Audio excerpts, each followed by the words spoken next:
In his first international trip as head of the Catholic Church, Pope Francis was greeted by both ecstatic followers and outraged citizens.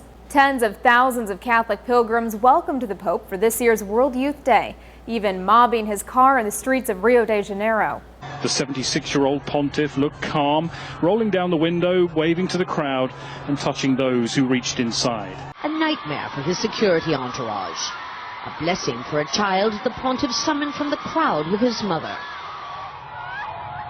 It was a gesture repeated over and over. For some, the trip highlights his perceived modesty. The New York Times writes, the proximity and lack of pageantry offered yet another example of a Jesuit pontiff who has eschewed the red shoes, elaborate headgear, and luxurious papal apartments of his predecessors. But it was a less than warm reception for the first Latin American pope after his helicopter took off.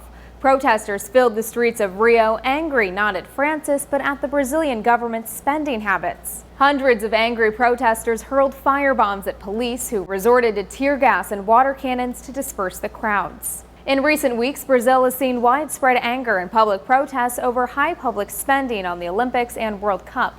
Added to that is the Pope's $53 million week-long visit. Though some 22,000 security personnel were on hand to protect the Pope, Francis's decision to forgo the bulletproof Pope-mobile in favor of an open-topped car provided an extra security concern. Fox News explains yet another challenge, writing, Francis's itinerary will at some points push him out of reach of all but his immediate security detail, entrusting much of his protection to the crowd of faithful. Authorities also found a small homemade bomb in the bathroom at a shrine the Pope was set to visit later in the week, but the Vatican said it did not see it as a threat.